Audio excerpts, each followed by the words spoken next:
Ukraine is asking for highly sophisticated hunter-killer drones.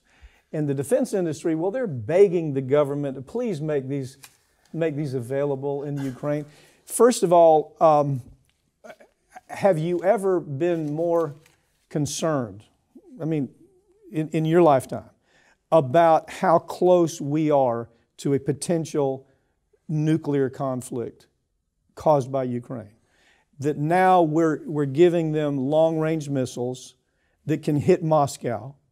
NATO is giving them long-range missiles that can hit Moscow. But this is a dream for the weapons industry. So they've tried to launch this idea about the hunter-killer drone, and we've used it in Afghanistan, we've used it in Somalia, we've used it all Yemen, all over the world, but it hasn't been talked about. Explain what this is with a Hellfire missile and the killer drone. Yeah, these are the drones basically we send in when we're not worried about civilian casualties at all. We just want to kill as many people as quickly and quietly as possible, sort the bodies out later, then announce, hey, 2 of the people we got were bad guys. You know, the other 10 weren't. It was a family getting into a car. We covered that story. But now Ukraine says, well, guys, we need these. We really need these over here. So what's even worse is you have retired generals going out in the media, selling this idea to the public. You know, telling people that, oh, no, this might be our only way to help Ukraine. Oh, this might be the only way to stop this evil, brutal dictator over in Russia. And yeah, Putin is terrible. Nothing that he has done is justified. But we are inching closer to getting the U.S. fully involved in a war in Europe. Yeah, $40 billion here, now long-range missiles. Now, what the weapons industry loves about this is it normalizes it, you see? Now people know, yeah, we got the hunter-killer missile being used. Weapons, this is a gold mine for the weapons industry, and that's what this is about. That's what that $40 billion was about. That's what Ukraine in general is about, is the weapons industry. This is a big payday for the weapons industry.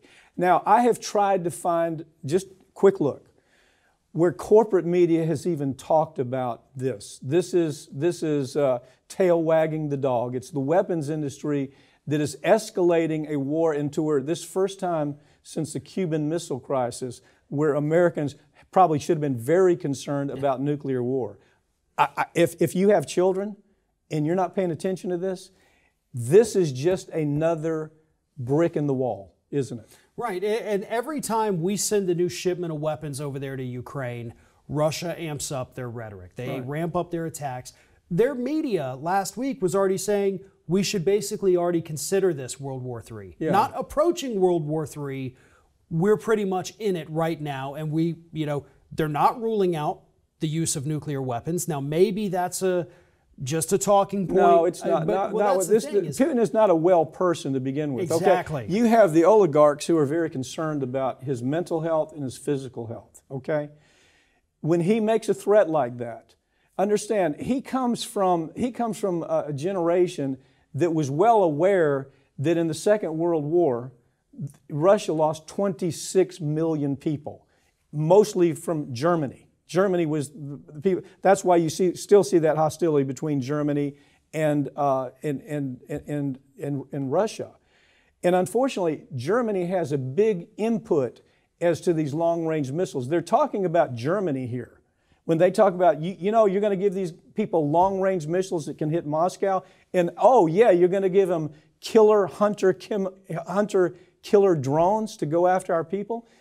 There's no way that this guy's just going to back. He's not going to back down. He would have done it already if he was going to back down, I think. Yeah. And that's what people have to understand.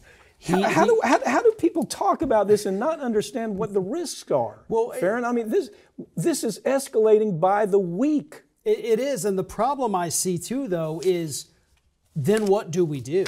Do we cut? Because we get the hell out is what we do. We get the hell out. So how do we? And we get control over NATO, where NATO is not dictating policy that might put us in a damn world war. That's what we do.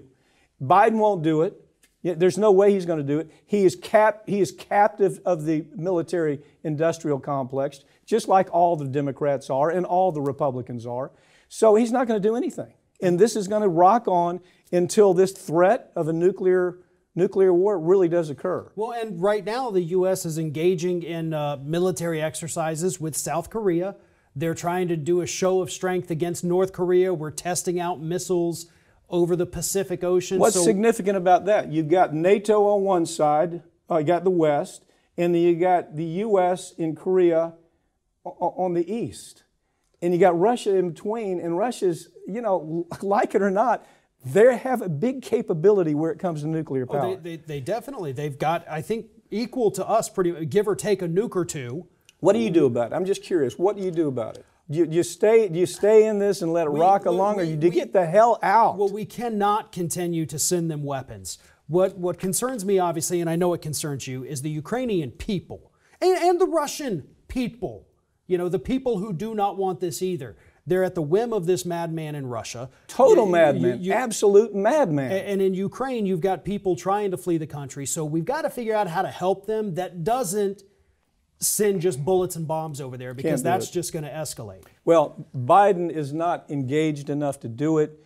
I don't think he's alert to what really is happening. I mean, you know, he's got all these advisors. Look at whose advisors are. Look at who's showing up on CNN and MSNBC to talk about Ukraine. Take a look at who they are. They're from the military-industrial complex. They're huge lobbyists for the weapons industry. They've come up through the military, you know, completely wed to the weapons industry. That's who corporate media has as the talking heads here. And they're scaring the hell out of the American public rather than telling the truth. A, we shouldn't be there. That's the first thing. B, if we stay there, it's going to continue to escalate. Well, and they're retired generals, and so when people see that on the little moniker in the bottom, like, oh, well, this person knows what they're talking about, I should listen to everything they say and not question any of it, and that's another part of the problem. Yeah.